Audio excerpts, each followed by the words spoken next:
¿Cómo es viajar 3 meses sola en otro continente? Me mandaron varias preguntas. ¿Cómo hiciste con la plata? ¿Dónde conseguiste los voluntariados? ¿Qué es un voluntariado? Si tenía miedo, si estaba sola efectivamente todo el tiempo, qué gente conocí, si tuve buenas experiencias, si me enamoré. La cultura era muy distinta, si extrañé a mi familia. ¿Quién te conoce? ¿Qué haces acá? ¿Quién sos? ¿Quiénes son? ¿Quiénes son? ¿Quiénes son? ¿Empezamos? Primero lo primero, Ori me pregunta, ¿cómo surgió el viaje? ¿Cómo lo planificas? Porta, quédate quieta. Esto... Gracioso.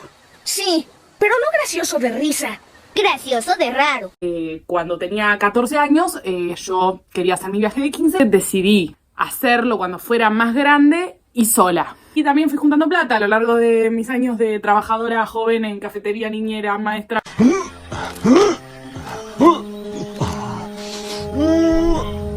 A trabajar. ¿Cómo lo planifiqué? Planificar, no lo planifiqué. O sea, planifiqué que iba a ser un voluntariado y yo tenía la idea de que iba a ir a Grecia e Italia después. Pero la verdad es que eso no pasó. Yo iba abierta, yo sabía que 3 meses es mucho tiempo, te pueden pasar un montón de cosas y capaz me iba a querer volver en el medio, me iba a querer quedar más tiempo en un lugar y quería tener todo reservado y planificado de antes. Es una opción, uno lo puede hacer. Yo ya lo había hecho cuando había viajado a Córdoba sola, había como planificado bastante, tenía todo reservado, cosas surgían y capaz me quise quedar más tiempo, no sé qué, y como ya tenía todo armado, no lo pude hacer y un poco me quedé con las ganas, sensación de libertad, entre mil comillas, donde podía ir armando el viaje a piacere. Ori también me pregunta si me costó tomar confianza en los lugares a los que iba o si me pude sentir casa rápidamente. Es una muy buena pregunta, la verdad, y no sé qué contestarte. Cada lugar al que llegué me costó una adaptación. Depende del tipo de viaje que uno haga, qué es lo que estás esperando del lugar. Hay algo de manejar las expectativas. A veces uno no está en su mayor grado de comodidad. Capaz estás en una cama que no es cómoda, tenés que armar y desarmar el bolso todo el tiempo, tenés que estar atenta, que vas a pasar por un aeropuerto, que todo te tiene que entrar, que una está como estresada cada vez que se mueve de un lugar a otro, o por lo menos a mí me pasa eso. Hasta que no llego me cuesta relajarme. ¿Y ya? ¿Qué quieres decir? ¿Esa es tu historia desgarradora? ¿Esa es tu gran tragedia? Al principio me pasaba algo muy gracioso cada vez que llegaba a cada lugar. En todos los lugares en los que estuve me pasaba que llegaba, dejaba tipo mi valija, la abría y me quedaba como en shock. Como por 10 minutos donde sentía que quería hacer todo, quería salir a recorrer, quería hacer todo junto, pero no podía hacer nada. Mirando la valija como en shock, tipo no sé ni qué ponerme, no entiendo el clima de este lugar, no entiendo. O sea, ya tengo que adaptar, estoy en otro lugar, como... Me costó sentirme en casa. Es sentirse en casa también, ¿no? Pienso que cuando uno toma distancia, que nunca vas a volver a ver las cosas de la misma forma, ni a tus vínculos, ni a vos mismo. Cuando tu contexto cambia y cuando tu mundo de afuera cambia, vos también te ves obligado a cambiar. Y si no cambias, es muy probablemente te choques con la realidad nueva, gente nueva, y te vas a presentar nuevamente en otro idioma, con otras palabras, con otros gestos. Y eso es maravilloso para mí, como que es un libro nuevo. No sabes con lo que te vas a encontrar ni cómo va a estar contada esa historia. De cada lugar nuevo al que vas y de cada persona que conoces también. Va a haber vínculos que van a ser súper cortos y van a ser súper intensos. Me di cuenta que no existe una casa real. Yo sabía que ante cualquier cosa siempre uno puede volver al lugar donde creció. Alguien va a ver, alguien te va a recibir. Alguien te va a preguntar cómo te fue, alguien te va a abrazar, capaz haya gente que no te pregunte nada. También eso es encontrarse con el volver. En un momento estando allá me di cuenta de que mi casa no existía, que mi casa realmente yo la llevaba conmigo y no tenía que ver con mi valija. Capaz terminaba conociendo gente que resonaba conmigo, a veces conocía gente de mierda también. Llevo lo que tengo a donde voy y esa es mi casa. Esto puede sonar muy hippie, descubrí más mi casa estando fuera de mi casa. Flor me preguntó recomendaciones o tips para viajar sola siendo mujer. Yo creo que las mujeres tenemos una intuición bastante grande que se afila cuando estamos solas o en situaciones que son riesgosas en el sentido de que vos no estás en tu zona de confort, no estás en tu país, capaz en tu provincia. En lo concreto, les puedo compartir varias cosas. Tengas cuidado con a quién le contás las cosas que le contás. Ya sea, primero que estás viajando sola, va a haber gente que te lo va a preguntar, porque se nota que una está viajando sola. En lo general, a menos que sea otra persona que está viajando sola y vos quieras conectar y te des cuenta que está todo bien, yo daría el beneficio de la duda y diría que no estoy viajando sola. O que me está esperando alguien del otro lado, que me está esperando una amiga, que me está esperando un amigo, que me está esperando mi novio. Una lo hace porque sabe que este sistema es así y a veces si es un hombre que te lo pregunta, no te va a molestar si vos le decís que te está esperando tu novio. Me pasó ese tipo de situaciones en bares, capaz con amigos. Uno está en otra cultura, las formas de mirar, en otra forma de mirar a las mujeres, tiene otra forma de pensar. Hay de todo y uno no puede generalizar, pero está bueno como tener ciertos recaudos de no compartir información que no es necesaria. Ya sea que estás viajando sola, ya sea que mi próximo destino o mañana voy a hacer esto, voy a tal lugar. No lo recomendaría. En general, investiguen un poco de los lugares a los que van. Por ejemplo, si van a parar en un hostel, capaz estén en una zona céntrica, cómo van a llegar a ese lugar. Yo lo dije antes, no planifiqué mucho mi viaje y lo iba armando muy en el momento, pero en el momento lo veía. 2 días antes de tomarme un vuelo a un lugar o de tomar un colectivo, lo que sea, me fijaba cómo llegar de la estación al hostel o al lugar que iba a recorrer, al, no sé, el castillo, el palacio, lo que sea. Lo miraba en Google Maps, screenshoteaba y me lo mandaba. Me llevé 2 cargadores portátiles y estaba tratando de usar la menor cantidad de batería posible todo el tiempo, porque mi mayor terror era quedarme sin batería porque usaba justamente los datos para llegar a tal lugar. Otra cosa que también recomiendo es que se contraten un servicio de internet. Es una inversión necesaria. Si uno está en otro país, necesita comunicarse. Yo pienso que siempre hay gente que sepa, pero es como más de confianza poder chequear en Google Maps cómo llegar a un lugar. Es una recomendación que yo lo haría desde antes, si pueden, desde Argentina, si es el país de que ustedes viven, o desde otro país. Leila me pregunta, ¿qué inseguridades afronté y qué partes mías siento que crecieron más? Bastante deep la pregunta, la verdad. ¡Qué profundo! No tengo la menor idea de qué pasa. Inseguridades todas. Yo viajé con muchos miedos. Al principio tenía los miedos muy presentes, muy concretos, tipo perder el celular, que me roben, perder el pasaporte. Recuerdo que empecé a enumerar la lista de miedos para poder responder a cada miedo cómo se solucionaría. Si pasara esto, ¿qué haría? Y eso me ayudó bastante para poder sentirme tranquila de que nada es tan terrible y todo tiene solución. Está bien tener miedos, porque son miedos que también te van a alertar y son miedos que te van a ayudar. Estás viajando sola o solo, te van a estar ayudando a trazar tu línea. Esos miedos son tu guía también. Y está bueno tenerlos como... El miedo tiene que ser el copiloto del auto. Va a viajar con vos, pero vos sos la que va a manejar el auto. Y sos vos la que va a decidir los caminos. El miedo va a estar ahí, va a ser copiloto, va a opinar. Pero no lo dejes que sea el piloto. ¿Qué partes mías sentí que crecieron más? No quiero sentirme chicos, viajen, esto les va a solucionar la vida. No quieren, no viajen, si quieren viajen. Pero desde mi experiencia fue medio un evento canónico. Cuando uno vive donde vive, en su zona de confort y con la gente que ya conoce y se mueve alrededor de ese círculo, no ve las cosas de la misma forma. Porque de la gente que está a tu alrededor no las ve de la misma forma.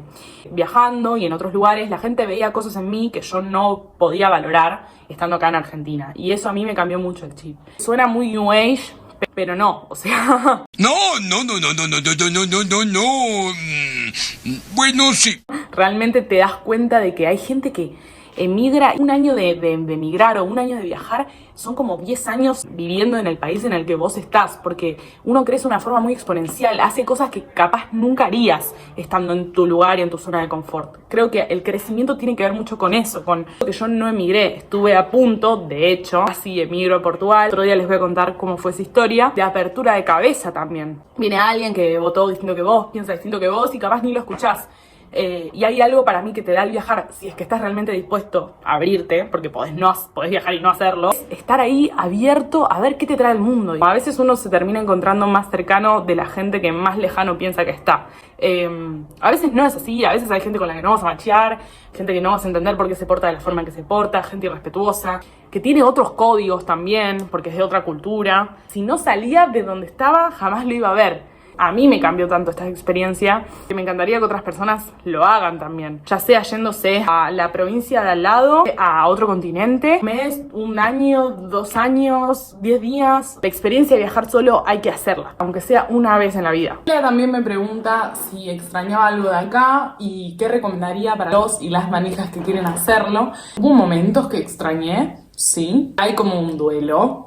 de una misma, de cómo era la vida de una, de extrañarlo un poco, aunque sabes que ya no vas a volver a hacer eso. Me pasaba que era muy loco, yo caminaba por la calle y veía a alguien y era como, ¡ay, tal persona! Me hacía acordar mucho a alguien, pensaba que era, no sé, tal amiga, tal familiar, pero era más una sensación, el término portugués por excelencia, que no tiene traducción ni en español, ni en inglés, ni en otro idioma, que es saudade, o como dicen los brasileños, saudade, una nostalgia de algo que pasó o de algo que podría pasar. Yo sentía que si me quedaba y no volvía a Argentina, iba a extrañar, pero no extrañaba tanto en el momento. O sea, uno convive con todos esos sentimientos, no es que no te va a pasar, no es que no vas a tener miedo, no es que no vas a sentir tristeza, no es que no vas a extrañar, vas a tener todo eso, pero lo vas a hacer igual porque uno hace las cosas igual con los sentimientos contradecidos, por así decirlo. Un poco tipo la peli Intensamente, que uno abraza todas las emociones y es con todas las emociones que uno lo hace, porque si uno está negando,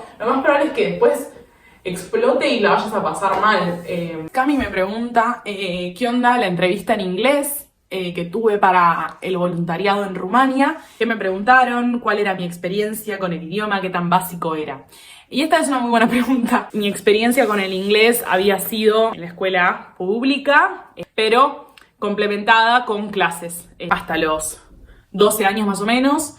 Después dejé, después volví. Es como intermitente, había dejado y había retomado. A mí siempre me gustó el idioma, los idiomas. Al momento de la entrevista, yo no estaba muy pulida en inglés. No es que veía series en inglés con subtítulos en inglés. De hecho, lo empecé a hacer eso antes de viajar como para estar más curtida. Igual el next level que estoy aplicando ahora es ver la película en inglés sin subtítulos, que eso es el desafío real, porque en la vida real uno no tiene subtítulos. A mí me costó un poco comunicarme y hablaba medio robot y capaz que no conjugaba muy bien. Tal vez no sepa lo que hago, pero luzco genial haciéndolo. Me hicieron preguntas como si alguna vez había hecho un voluntariado, por qué yo estaba interesada en la experiencia, por qué me interesaba ese hostel, si no tenía problema con limpiar los cuartos. Al principio, mi primera semana en Rumania me costó mucho con el tema del inglés, en el sentido de que yo sentía que no podía transmitir lo que quería transmitir en una conversación, o que incluso escuchando a alguien capaz no entendía el 60%. Eventualmente eso fue aflojando y también era muy importante el mindset, la forma en que yo lo pensaba. ¿Cómo me hablo a mí misma si no puedo comunicarme o si no me sale la palabra exacta? ¿Me enojo conmigo porque no me sale o intento decirlo de otra forma? ¿O lo explico con mis manos? ¿O lo explico por contexto?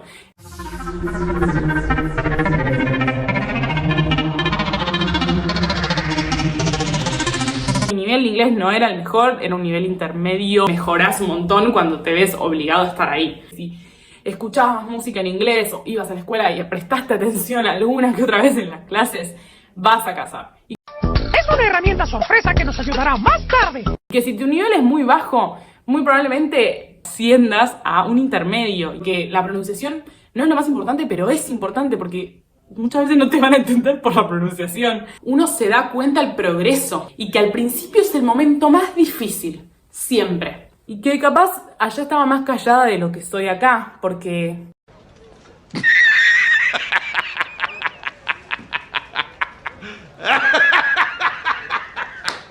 va a venir un australiano y te va a hablar con un tono que no lo vas a entender y es un inglés nativo. En Argentina nunca escuchamos australianos, escuchamos yanquis, ingleses. Luego me pregunta cómo fue la experiencia de voluntariado y Mile también me pregunta lo mismo. Otra Mile. Estuvo de todo, estuvo buenísimo, fue increíble. Ahora les voy a poner un par de videos y contarles un poco al respecto. En el hostel nos cagábamos de risa, la verdad. Acá, como pueden ver, estoy enseñándole los pasos latinos, el perreo del movimiento a amigos de distintos lugares del mundo. Jodíamos en el tiempo libre, estábamos bastante tranquilos. El hostel, como pueden ver, tenía un patio bastante tranquilo.